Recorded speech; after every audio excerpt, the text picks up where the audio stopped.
दोस्तों नमस्कार, स्वागत है आप सभी का हमारे यूट्यूब चैनल टारगेट विद श्रेष्ठ में। दोस्तों आज 1 दिसंबर 2025 की सारी महत्वपूर्ण अपडेट्स इस वीडियो के माध्यम से कवर करेंगे, तो बने रहिएगा वीडियो के अंत तक। इससे पहले अगर आप चैनल पर नए हैं तो चैनल को सब्सक्राइब करके बेल आइकन ऑन कर दीजिए ताकि मेरे द्वारा लाई जाने वाली हर वीडियोज आप तक आसानी से पहुँच सके।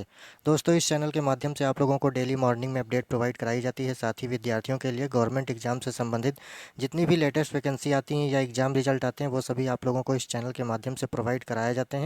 तो जो लोग चैनल पर पहली बार आए हैं या चैनल पर पहली बार विजिट किए हैं तो वो लोग जो है चैनल को ज़रूर सब्सक्राइब कर लीजिएगा। यह चैनल आप लोगों को रोज़गार संबंधी सारी महत्वपूर्ण और ऑथेंटिक अपडेट डेली बेसिस पर आप लोगों को प्रोवाइड कराता है, तो आप लोग इस चैनल को तो ज़रूर सब्सक्राइब कर लिया करिए।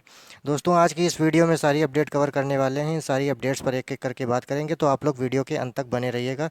चलिए वीडियो को स्टार्ट करते हैं। दोस्तों सबसे पहली अपडेट हमारी जो है वो उत्तर प्रदेश शिक्षा सेवा चयन आयोग को लेकर के है। यहाँ बताया गया है यूपी शिक्षा सेवा चयन आयोग के अध्याचन पोर्टल पर ट्रायल शुरू हो गया है।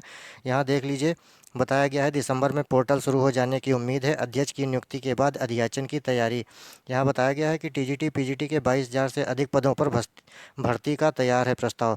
दोस्तों ये अपडेट मैंने कल की वीडियो में भी आप लोगों को दी थी कि इसका ट्रायल शुरू हो गया है और जल्द ही इसके लिए जो आप लोगों को टीजीटी पीजीटी और असिस्टेंट प्रोफेसर के जो नई भर्ती आने वाली है या नए पद जो आएंगे वो आप लोगों को शीघ्र ही देखने को मिलेंगे। लेकिन ये जो है नए शिक्षा सेवा चयन आयोग में जब तक अध्यक्ष की नियुक्ति नहीं हो जाती है तब तक आप लोगों को इसके लिए जो है वेट करना होगा। फिलहाल ये भर्तियां आप लोगों को अब जो है नए वर्ष में ही देखने को मिलेंगी।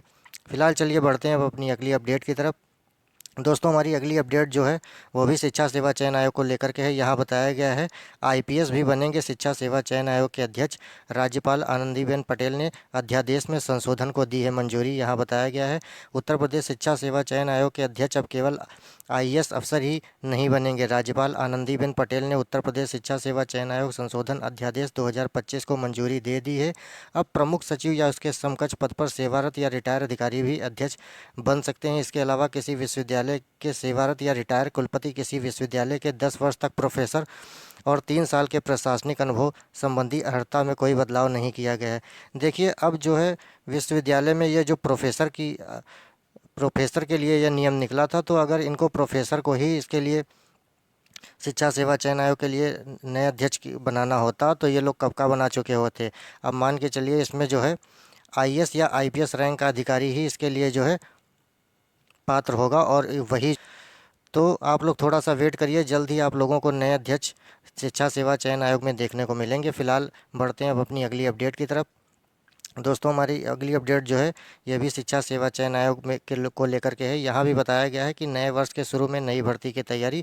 तो वही सारी चीज़ें इसमें बताई गई हैं कि जो है नए वर्ष में अब आप लोगों को टीजीटी पीजीटी और असिस्टेंट प्रोफेसर के 22,000 पदों पर जो भर्तियाँ आनी हैं वो आप लोगों को नए वर्ष में देखने को मिलेंगी। फिलहाल जैसे ही ये भर्तियाँ आएंगी आप लोगों को चैनल के माध्यम से सूचना दे दी जाएगी। चलिए अब बढ़ते हैं अपनी अगली अपडेट की तरफ। दोस्तों हमारी अगली अपडेट जो है वो राजस्थान से लेकर के आई है। इसमें बताया गया है कि प्राथमिक शिक्षक की 5109 नियुक्तियां होंगी। इसमें बताया गया है कि राजस्थान कर्मचारी चयन बोर्ड जयपुर ने प्राथमिक विद्यालय शिक्षक के 5109 पदों पर बम्पर भर्ती के लिए आवेदन मांगे हैं। ये नियुक्तियां राज्य के संस्कृत शिक्षा विभाग और प्रारंभिक शिक्षा विभाग में की जाएंगी। आरक्षण का लाभ राजस्थान के मूल निवासियों को ही मिलेगा। अन्य राज्यों के उम्मीदवार अनारक्षित श्रेणी में आवेदन कर सकते हैं। ऑनलाइन आवेदन करने की अंतिम तिथि जो है वो 6 दिसंबर 2025 है। इसमें प्राथमिक शिक्षक के जो हैं 5109 पद हैं। तो जो लोग भी इसके लिए इच्छुक हैं वो RPSC Rajasthan public service commission में प्राथमिक शिक्षक के 5109 पदों पर जो भर्तियां हो रही हैं, अगर आप लोग इसके लिए फॉर्म फिल करना चाहते हैं तो 6 दिसंबर 2025 तक आप लोग फॉर्म फिल कर सकते हैं। फिलहाल यहाँ पर देख लीजिए, यहाँ पर सारा कुछ दिया गया है। प्राथमिक शिक्षा विभाग पद 4500, इसमें न्यूनतम 50% अंकों के साथ 12वीं पास हो या स्नातक की डिग्री हो। बाकी प्रारंभिक शिक्षा में स्नातक की डिग्री या 2 वर्षीय डिप्लोमा किया हो। राजस्थान शिक्षक पात्रता परीक्षा उत्तीर्ण हो। इसमें वेतनमान जो है 56,100 से लेकर के 1,77,500 रुपये है। आयु सीमा जो है 18 वर्ष और अधिकतम 40 वर्ष से कम हो। आयु की गणना 1 जनवरी 2026 को आधार मानकर की जाएगी। चयन प्रक्रिया जो है इसमें लिखित परीक्षा और दस्तावेज सत्यापन के आधार पर चयन किया जाएगा। तो आप लोग जो हैं 6 दिसंबर 2025 तक अपना ऑनलाइन आवेदन कर दीजिए, जो लोग भी राजस्थान में प्राथमिक शिक्षक भर्ती के लिए आवेदन करना चाहते हैं। चलिए अब बढ़ते हैं अपनी अगली अपडेट की तरफ। दोस्तों हमारी अगली अपडेट जो है वो पीसीएस भर्ती को लेकर के इसमें बताया गया है कि पीसीएस 2025 में 4.5 गुना बढ़ेंगे पद, 920 पदों पर होगी भर्ती। देख लीजिए यहाँ बताया गया है पीसीएस 2024 में भी बाद में 4 गुना बढ़ गई थी पदों की संख्या। 200 पदों पर जारी हुआ था विज्ञापन, उम्मीदवारों के लिए अवसर बढ़े। यहाँ बताया भी गया है कि उत्तर प्रदेश लोक सेवा आयोग पीसीएस 2025 के लिए पदों की संख्या में अभूतपूर्व वृद्धि करने जा रहा है। प्रारंभिक विज्ञापन में मात्र 200 पदों पर भर्ती प्रस्तावित थी, लेकिन अब आयोग इसे बढ़ाकर 920 पद यानी कि 4.5 गुना पद बढ़ गए हैं। तो ये एक अच्छी बात है, इसमें ज़्यादा से ज़्यादा लोगों को अब जो है रोज़गार मिल सकेगा, क्योंकि ये इसका विज्ञापन 200 पदों पर जारी हुआ था, लेकिन जो है इसमें 4.5 गुना पद बढ़ गए हैं। अब 920 पदों पर ये भर्ती होगी, जो 2025 में इसके लिए आवेदन लिए गए थे और जिसका अभी प्री का पेपर हुआ था, उसी में जो है अब इसमें 920 पदों पर यह भर्ती होगी।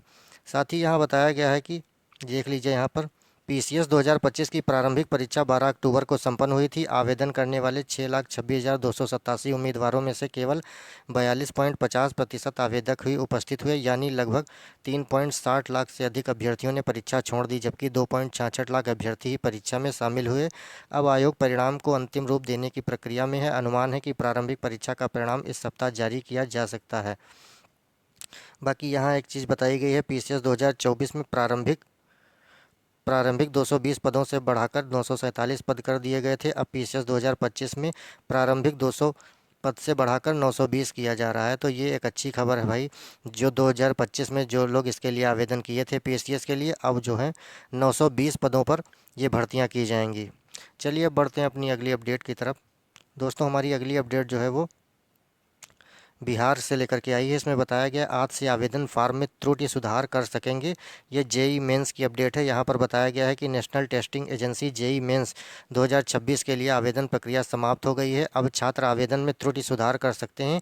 सुधार विंडो 1 दिसंबर से खुल जाएगा। आवेदन में 2 दिसंबर रात 11:50 तक वेबसाइट जो है जेई मेन, देख लीजिए ये वेबसाइट बताई गई है JEE-main.NTA.nic.in पर जाकर सुधार कर सकते हैं, अगर आवेदन करते समय आप लोगों से कोई मिस्टेक हो गई थी। यहाँ बताया गया जेई मेन सत्र 1 की परीक्षा 21 से 30 जनवरी के बीच होगी।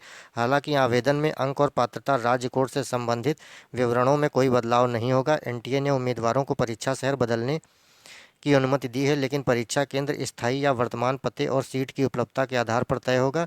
जेई मेंस में इस बार रिकॉर्ड 14.50 लाख छात्रों ने आवेदन किया है। बिहार से 60,000 के लगभग छात्रों ने आवेदन भरा है। अभ्यर्थी अपने नाम, माता, देख लीजिए क्या क्या आप लोग चेंज कर सकते हैं। अभ्यर्थी अपने नाम, माता या पिता के नाम, जन्म तिथि, लिंग, श्रेणी, उप श्रेणी में वो सुधार कर सकते हैं। इसके अलावा कक्षा 10 और 12 की शैक्षणिक जानकारी, पात्रता का राज्य कोड, परीक्षा का माध्यम, पेपर का विकल्प आदि में भी सुधार किया जा सकता है। तो आप लोग जो हैं, ये विंडो खुल गई है। आप लोग अगर आपके फॉर्म में कोई मिस्टेक है तो आप लोग जो हैं इसके लिए अब अपना फॉर्म सुधार सकते हैं। चलिए अब बढ़ते हैं अपनी अगली अपडेट की तरफ। दोस्तों हमारी अगली अपडेट जो है वो रेलवे से लेकर के है। इसमें बताया गया है कि रेलवे में ट्रेन क्लर्क के 77 पदों पर आवेदन का मौका है। यहाँ बताया गया है कि रेलवे भर्ती बोर्ड ने ट्रेन क्लर्क के 77 पदों पर आवेदन मांगे हैं। इच्छुक उम्मीदवार ऑनलाइन आवेदन कर सकते हैं। ऑनलाइन आवेदन करने की अंतिम तिथि बढ़ाकर 4 दिसंबर 2025 कर दी गई है। तो जो लोग भी जो हैं ट्रेन क्लर्क के 77 पदों पर आवेदन करना चाहते हैं वो 4 दिसंबर 2025 तक ऑनलाइन आवेदन कर सकते हैं। यहाँ योग्यता वगैरह दे दी गई है, देख लीजिए। मान्यता प्राप्त बोर्ड या संस्थान से 50% अंकों के साथ 12वीं या समकक्ष हो। वेतन इसका 19,900 रुपये। आयु सीमा न्यूनतम 18 वर्ष और अधिकतम 30 वर्ष से कम हो। चयन प्रक्रिया कंप्यूटर आधारित टेस्ट सीबीटी और कौशल परीक्षण दस्तावेज सत्यापन के आधार पर उम्मीदवारों का चयन होगा। तो आप लोग देख लीजिए, इसके लिए जो है आप लोग क्लर्क के पदों के लिए 4 दिसंबर 2025 तक ऑनलाइन आवेदन कर सकते हैं। जो लोग भी इसके लिए फॉर्म फिल करना चाहते हैं वो 4 दिसंबर 2025 तक हर हाल में अपना फॉर्म फिल कर दें। दोस्तों हमारी अगली अपडेट जो है वो आधार कार्ड से लेकर के है। बताया गया है कि आधार से लिंक नहीं हुआ तो 1 जनवरी से पैन होगा रद्द। यहाँ बताया गया है यूआईडीएआई ने 31 दिसंबर तक का दिया है समय। यहाँ देख लीजिए, आधार से पैन नंबर को लिंक नहीं करने पर 1,000 रुपये का जुर्माना लगेगा। इसके लिए 31 दिसंबर तक का समय दिया गया है। इसके बाद पैन कार्ड 1 जनवरी 2026 से निष्क्रिय कर दिया जाएगा। इसकी जानकारी UIDAI के माध्यम से लोगों को दी जा रही है। बता दें कि बड़ी संख्या में अब भी लोग हैं जिनका आधार नंबर से पैन नंबर का लिंक होना बाकी है। UIDAI द्वारा 2022 में ही लिंक करने को कहा गया था। 30 जून 2022 तक 500 रुपये जुर्माना किया गया था, लेकिन अब भी बड़ी संख्या में लोगों ने आधार से पैन लिंक नहीं करवाया है। अब ऐसे लोग अगर 1 महीने में लिंक नहीं करवाते हैं तो उन्हें जुर्माना देना पड़ सकता है। तो आप लोग देख लीजिए, 1 जनवरी तक जो है आप लोग जो है आधार पैन कार्ड को आधार से लिंक कर दीजिए, नहीं तो आप लोगों का पैन कार्ड जो है निष्क्रिय कर दिया जाएगा। दोस्तों, ये रही आज की हमारी सारी महत्वपूर्ण अपडेट्स जो आज के विभिन्न समाचार पत्रों के माध्यम से आई थी। दोस्तों, वीडियो अच्छी लगी हो तो वीडियो को लाइक कीजिएगा, चैनल को सब्सक्राइब कीजिएगा और दोस्तों में शेयर कीजिएगा, ताकि वो लोग भी जो हैं ज़्यादा से ज़्यादा लोग इससे जुड़ सकें और लाभान्वित हो सकें। दोस्तों, यह चैनल आप लोगों को रोजगार संबंधी सारी महत्वपूर्ण अपडेट डेली बेसिस पर प्रोवाइड कराता है, तो आप लोग जो हैं इस चैनल को ज़रूर सब्सक्राइब कर लीजिएगा। तो दोस्तों, ये रही हमारी आज की सारी महत्वपूर्ण अपडेट्स। मिलते हैं फिर किसी नेक्स्ट वीडियो में, तब तक के लिए जय हिंद।